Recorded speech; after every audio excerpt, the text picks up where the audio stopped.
You can tell right here that this harness is new, so that would be indicative of a new wheel bearing. But not only that, look right here, it's going to be hard. See the blue and the roughness here? If you look right here, you can see where this was rubbing against this caliper bracket. And then right here too, hear that? Nice and rough. You can see in here, let me get the light. Look at how rough that is. Look in here. See how it looks like a record? Right in here. So not only was it rubbing on the caliper bracket up here, it was also rubbing right here. So you bet this wheel bearing was bad.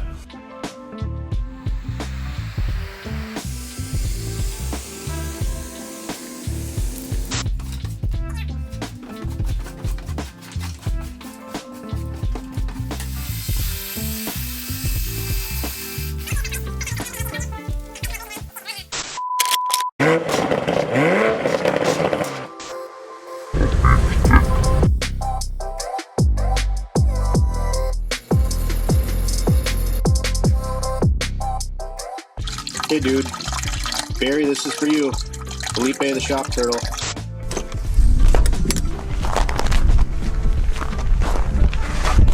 Grab the keys out of the Silverado. You said it's in here.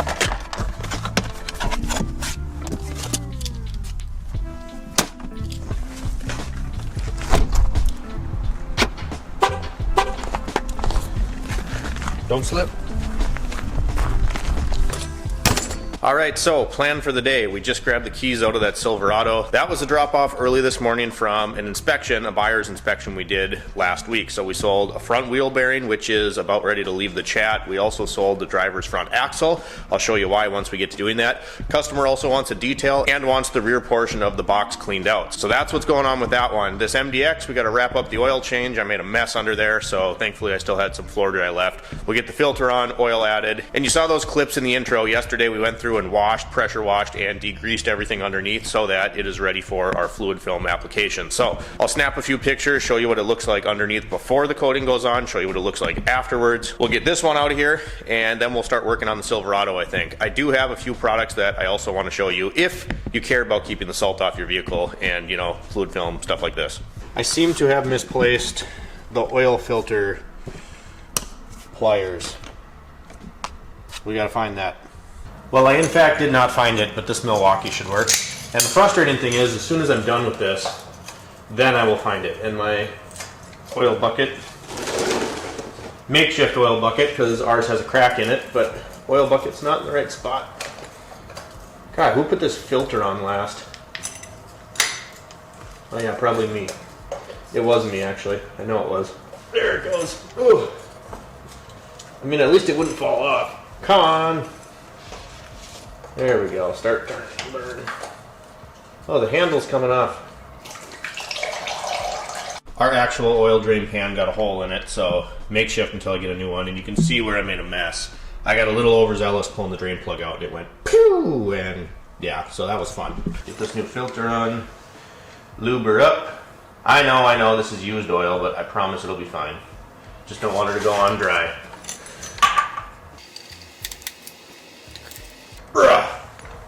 Too tight, probably. Check our drain plug quick. Tight.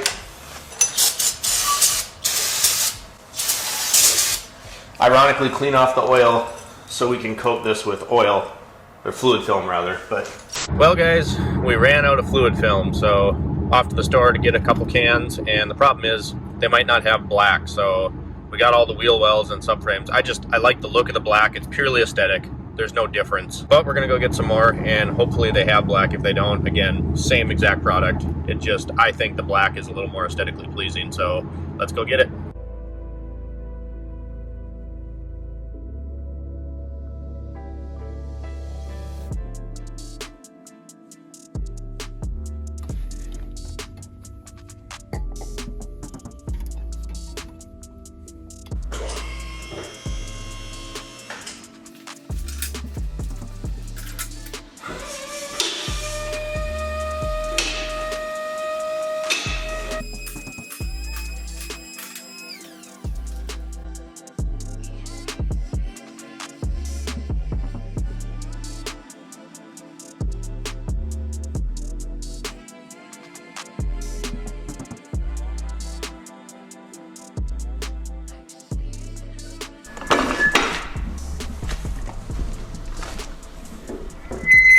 I don't know if you can tell, but that stuff really does a number on the ends of your boots. Get rust prevention there too.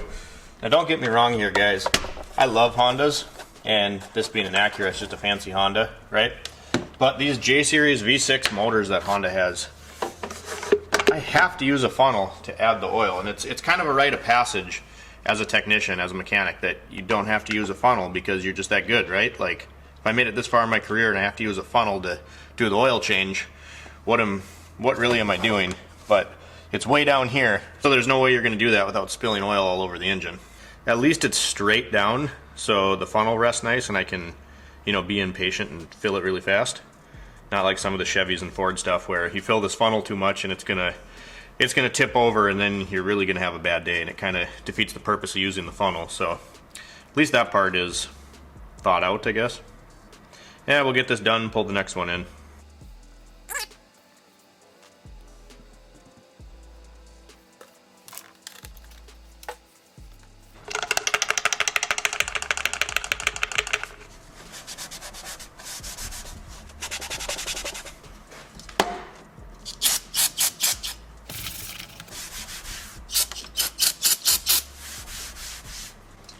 And the camera died at a great time. And then our overhead light just blinked at me to tell me that it's gonna die pretty soon. So the world is ending. Film production. And give her one more wipe, just to be sure.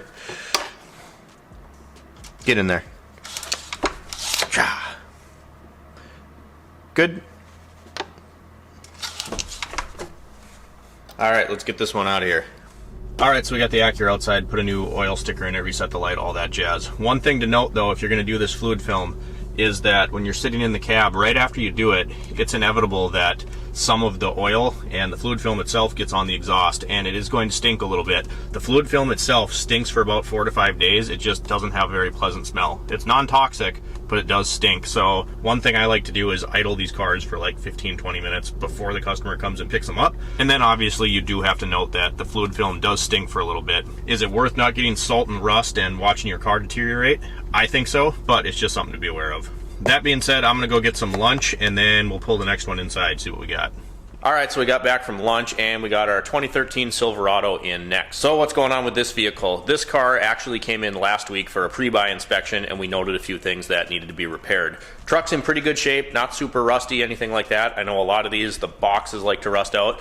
This was a farm truck, which you would think makes them rust faster, but this thing hasn't been on the salty roads. It's got a lot of dirt and mud and grass caked in everywhere, but it kind of, oddly enough, makes them not rust. So what else did we find on here? One, this driver's side axle boot, I noted it because it's leaking around the seams. I'll show you when we go under. It's not profusely spraying grease out everywhere yet, but when these things go, you know, once that clamp really decides to go, it's going to coat that whole inner wheel well with grease, and it's kind of like, what happened? You know, why didn't you note it? So I told him, you know, right now CV shaft's fine, but right around the shaft where the boot is clamped on, you can see grease coming out of there. So this customer just decided that he wanted a whole new axle. And it's one of those things, you can replace the boots and re-grease them, but it ends up being kind of a wash because the axles aren't that expensive, and there's more labor involved to actually replace the boots to do it the proper way. So we're going to do an axle on this side. The other side, passenger front wheel bearing, was not in very good shape. We'll flip you around here and show you that. The other thing you wanted, again, farm truck, is the inside of this thing is caked with dirt and dust, so he wants a detail on the vehicle, and he wants the bed washed out. So there's a lot of gravel, dust, stuff like that back there. So in a second, I'm going to flip you over and show you kind of what we're dealing with the boot, that kind of stuff. Here's the thing, you guys. So we got a wheel bearing to do, axle to do, interior detail to do, and clean out the back box, pressure wash it, stuff like that. We only have the one stall. I ordered the wheel bearing and the axle. They're not hard repairs. They don't take that long to resolve, but being that it's after lunch and this is our one stall and we have an appointment right away in the morning tomorrow, I have to kind of prioritize what we're going to do depending on when the parts show up. So let's get underneath the vehicle. I'll show you what we found, and then what I think we're going to do is start with that box today and get that thing all cleaned out, because I know we can get that done, be done by the end of the day. If our parts come in at 4 o'clock in the afternoon, I don't want this thing torn apart when I have a customer car tomorrow. And also, I don't want to be here till, 9 o'clock at night. So let's go take a look. All right, take two. I hate technology sometimes. So we're talking about this axle boot first. You can see right up in here, if I zoom you in, see where the grease is seeping out from that boot? So, especially this time of year when these things decide to go, they really go. And I've seen, grease leaks out of your CV joint, obviously, and I've seen it coat the lower control arm, the whole knuckle, the tire itself, the wheel, and I didn't want this guy to come back and be like, okay, what happened, right? So you give the customer the choice. I told him it's not really an issue right this second. I mean, it is because it's leaking a little bit, but right as it stands, this is okay. But I didn't want him to come a month later and be like, why is there a grease bomb underneath my car? So give the customer the choice. We're gonna fix that. Move over to the other side, talk about this wheel bearing. All right, now this part we're gonna explain how we can check for a wheel bearing without actually doing it, because you're not gonna pick it up on the camera here. But one of the things that can happen, not in this instance, but the wheel speed sensor could start to read weird. So the wheel speed sensor goes through, and if this wheel bearing starts to go bad and grease gets on that sensor, it's gonna give you wonky readings. In this case, we put it up on the hoist, and I always take a hand, put it on either side of the tire, and shake side to side like this. Then on the bottom, one on top, shake up and down here. And side to side play is normally indicative of a tie rod end being loose, right? And an up and down play is usually indicative of a ball joint, either up there, down here. When you start to get play all over the place, you grab at an angle, you go up, down, side to side, there's play everywhere, start looking at this wheel bearing. Now this wheel bearing's a hub assembly, but you can see we have one of the bolts holding it on there, there's one up there, and a third one on the other side. So you get the studs, hub, everything when you get this wheel bearing. It's a bolt-on unit. Now after we found the play inside here, we found it everywhere, we kind of start looking at this. I could take a temperature reading here, where the axle goes into the wheel bearing, and do it on the other side. This side was significantly hotter. You don't have a temp gun, you don't need one. I could actually grab up in here the other day, and this was hot to the touch where I couldn't necessarily hold my hand on it, and the other side was cold. So we know this wheel bearing's having issues. Again, we'll get to this today if the parts come in on time, but that is another thing we're gonna address. Okay, like I said, we're gonna start in this bed here, and you can see it's pretty filthy. We're gonna start by putting all this guy's stuff into this bucket, all of this. We got a hammer. Give me that. Oh. Ratchet strap. That's tied down there, I think.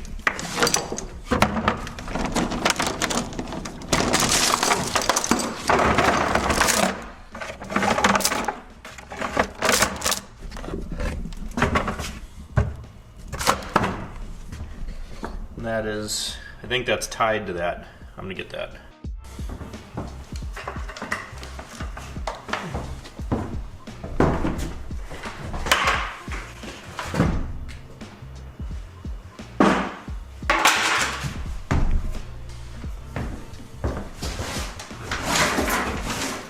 Let's get the bulk of it out here. Come back with a chisel.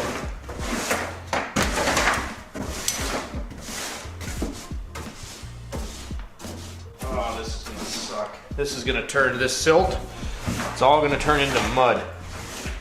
Gotta get as much of it out as we can. Yeah, this is gonna be a mess.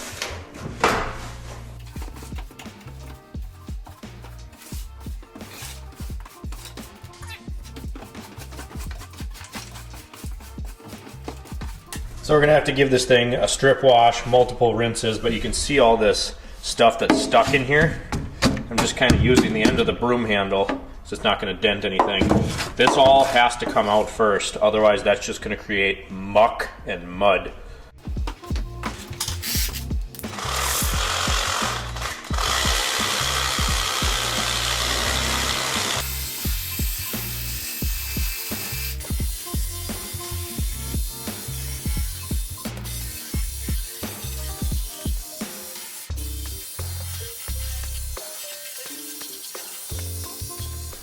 Alright, so the parts just arrived. I just have them set on the floor right now. Brakes are for tomorrow morning's customer. Here's our CV shaft for this pickup. Oh. And right here is the wheel bearing. There she be. So, again, we'll have to see how long this bed takes, but axle wheel bearing did show up. This is the stuff I wanted to show you guys when I mentioned it in the beginning of the video. This stuff is awesome. I think we're going to save this for when we talk about the Mountaineer, because we've got a lot in this video so far. We got our pump sprayer filled up with our strip and wash solution, so we'll show you where we're at with the bed. So our next step is going to be to take this, and this is like a strip wash slash degreaser solution. We're going to soak the entire bed down. You can see this is where we're at. Swept it out twice, and then we used our little pressure sprayer here, and we're just slowly getting this stuff out. I do have the front lift arms in only to tilt the bed so the water leans out this way. I get that this isn't the most glamorous, exciting work, but part of the job.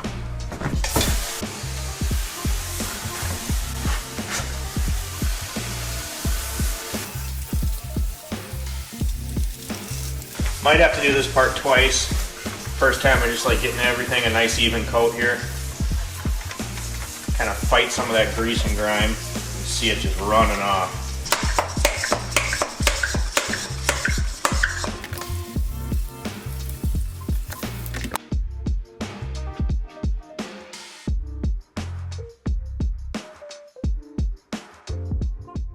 Alright, so the bed of the truck is all beautified. Now we're going to attack that axle.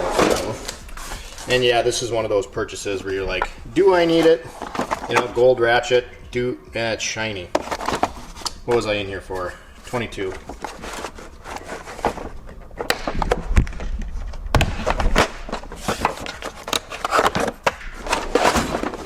Oh, come on. Gotcha.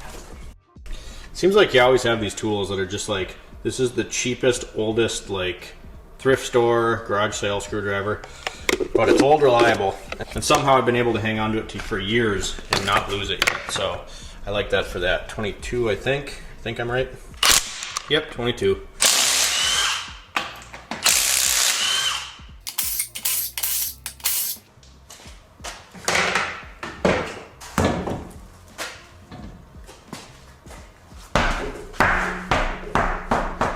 See what I mean? Old, reliable. Someone was in here before.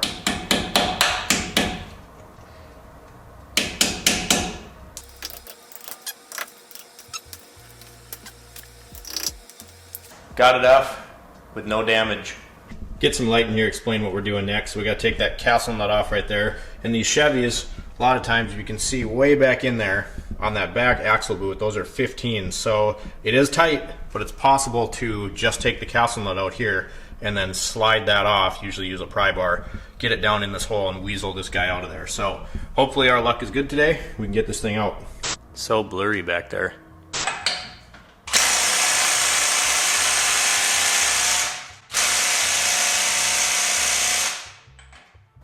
The heart has failed us. We need the Milwaukee.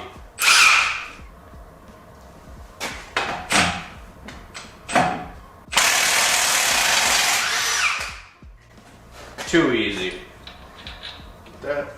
1, 2, 3, 4, 5, 6 15s. Sometimes you don't get real lucky. Oh, you gotta break these things free first.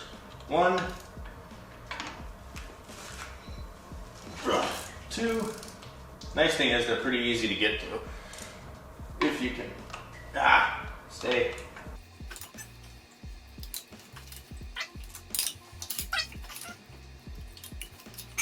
Now we should be good.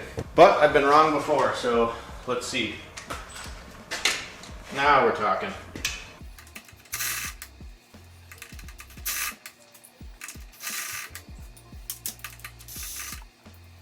One more.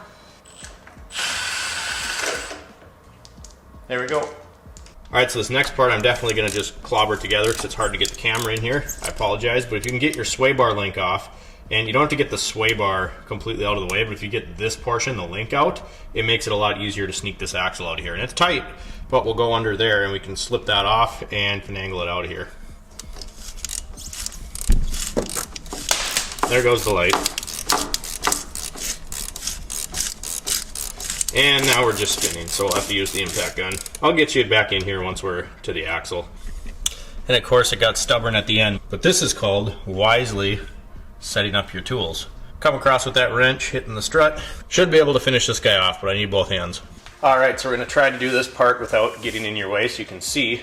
Normally I'd like to sit where you are, but this now, sometimes you don't need a pry bar. We can actually weasel out of here. I'm gonna have to come to the other side. I might need a pry bar, but you can see how that separates there. Oh, back up. Have to try to come this way with it because obviously the frame's in the way here, so we got to try to flex it and come down. Then we can go this way, then the other way. I'm gonna try to not get in the way too much. I might have to be in the way a little bit, like this. Oh, and that bolt. Damn it, I forgot about that. Well, it's not lifted, so hold on one second. I know you can't see it, it's not in the frame, but there's two bolts that go up this way to hold the shock strut in place, and that hits the axle shaft, so I'm gonna have to take the one out. Usually, that will give us enough. Oh, so close. It is a tight squeeze, you guys.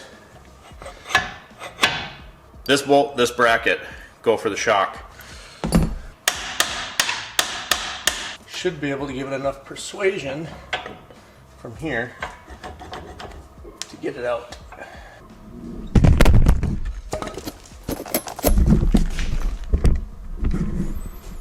You okay?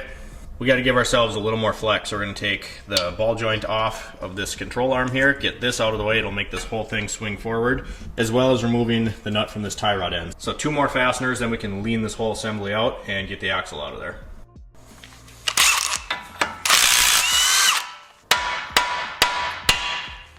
We got the bolt off of this control arm. We're going to do the same thing, just tap the side. Be careful with your ABS wire and your brake line there, because if this pops way up and rips this, now you're putting another ABS harness in it. So careful for that, but once we get that out of there, we should be able to pull the axle.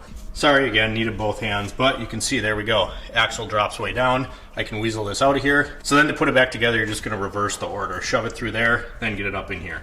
All right, so first time in my life I've been wrong. First for everything, right? No, I'm just kidding. But we did end up taking a little bit more apart, so I don't remember if it was a different year that it was easier to sneak these axles out or not. Still not hard, but you can't remember all these vehicles, right? So one thing that was really interesting I wanted to show you here is this customer, we're also gonna do that other wheel bearing, and he had mentioned that this side just had been replaced not that long ago. And you start looking in these vehicles, you can tell right here that this harness is new, so that would be indicative of a new wheel bearing. But not only that, look right here, it's gonna be hard. See the blue and the roughness here? If you look right here, you can see where this was rubbing against this caliper bracket. And then right here too, hear that? Nice and rough. You can see in here, let me get the light. Look at how rough that is. Look in here. See how it looks like a record? Right in here. So not only was it rubbing on the caliper bracket up here, it was also rubbing right here. So you bet this wheel bearing was bad. And I'm just glad nobody got hurt. So it's interesting. You start looking at this stuff and it's like, yeah, this is definitely, this wheel bearing was toasted at one point in time. And I've had one not that long ago, a couple months ago, that was towed in. The only thing holding the wheel on was literally this caliper bracket. This had all left the chat. This was all chewed up. There was damn near a hole in the rotor, and this was about half the thickness. So this can get sketchy. This one, that's pretty bad if it's starting to wear here and here. That being said, I'm glad we're catching the other side before it gets too bad. Now, I did have to take a few more things apart. We told you we dropped this upper control arm as well as this tie rod. The other thing I did, I took this bolt out all the way. This one, I didn't have to take out all the way, but when I start taking this bolt out, you can see the space there. It drops this down and you're able to sneak the axle out right here. I could take this all the way out, but they're kind of a pain in the butt to line up sometimes. So I'm glad we were able to do that without taking this all the way out, because now it'll be easier to put back together. I'm gonna get this axle in here.